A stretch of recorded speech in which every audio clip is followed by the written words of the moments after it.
السلام علیکم ورحمۃ اللہ وبرکاتہ۔ آج کی ویڈیو کا موضوع ہے پاکستانی اور ہندوستانی مدارس میں ایک اہم فرق۔ مدارس دینیہ کی جو تعداد پاکستان میں ہے اس سے کہیں زیادہ تعداد ہندوستان میں ہے۔ دونوں طرف جو نصاب پڑھایا جاتا ہے وہ تقریباً ایک جیسا ہے۔ قابلیت اور استعداد کے اعتبار سے بھی تھوڑا بہت ہی فرق ہے۔ جتنے جید علماء اور مفتی ہندوستانی مدارس نے پیدا کیے ہیں، پاکستانی مدارس نے بھی کئی نامور اور ذی قدر حضرات پیدا کیے، لیکن ایک چیز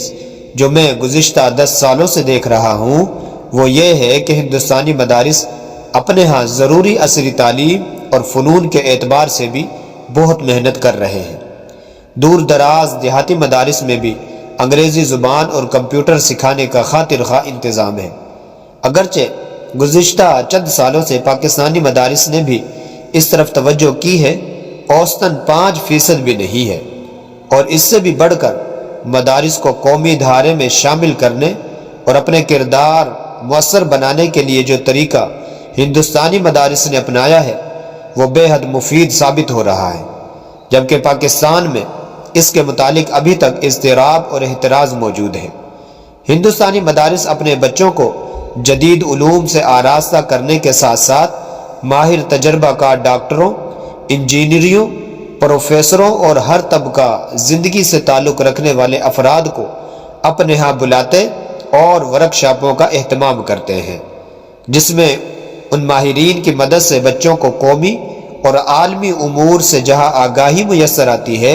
وہیں اپنا کردار ادا کرنے کے مواقع بھی ملتے ہیں۔ ہندوستانی مدارس کے سالانہ جلسوں میں بھی ایسے افراد کو بلایا جانا ایک معمول ہے جو عصری علوم اور فنون سے تعلق رکھتے ہیں، لیکن بدقسمتی سے پاکستانی مدارس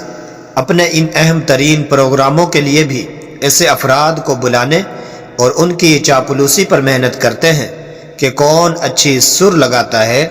کون شعلہ نوا ہے، کون اچھا مزاح کر لیتا ہے، کون تقریر میں مگر مچھ کے آنسو بہا کر لوگوں کو متاثر کرتا ہے، کون لوگوں سے چندہ اچھا کرواتا ہے، کون سا بزرگ یا خطیب بیرون ملک ہماری مشہوری کرواتا ہے، اور کون سا نعت خواں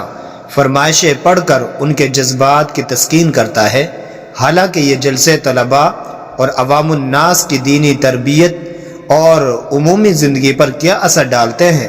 اس سے کوئی سروکار نہیں۔ ہمیں مدارس کی ضروریات اور مسائل کا بخوبی علم ہے، ہمارے خطباء اور واعظین بھی ہماری ضرورت ہے، لیکن حالات کے تقاضوں کو سمجھنا، کام کے معیار کو برقرار رکھنا، اس میں ندرت پیدا کرنا، جو وسائل موجود ہیں ان میں ہی بہتر سے بہترین تعلیم دینا زیادہ اہم ہے کہ ہم ہر سال درجات اور کلاسیں بڑھاتے جائیں، عمارتوں کا جال بچھاتے جائیں، جس وجہ سے اساتذہ کے وظائف اور طلباء کی ضروریات بھی پوری نہ ہو سکیں اور مدارس قرض میں دبے جائیں، اور حال یہ ہوا کہ ہمارے مدارس کے فاضل سوائے مسجد اور مدرسے کے کہیں خدمات ادا نہیں کر سکے۔ پھر وہ کم خرچ بالا نشین بننے کے چکر میں بلبل مدینہ، عالمی نعت خواں، شہنشاہ خطابت و نقابت، جانشین پیر و طریقت، خلیفہ اجل بن کر دین و مذہب کے تار پود بکھیرنے میں مصروف ہو جائیں۔ یہ کچھ گزارشات اہل مدارس کے لیے ہیں۔ خودارہ تعلیم اور تربیت، علوم و فنون، جدید طرز تکلم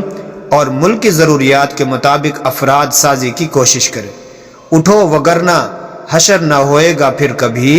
دوڑو کہ زمانہ چال قیامت کی چل گیا۔ وعلیکم السلام ورحمۃ اللہ وبرکاتہ۔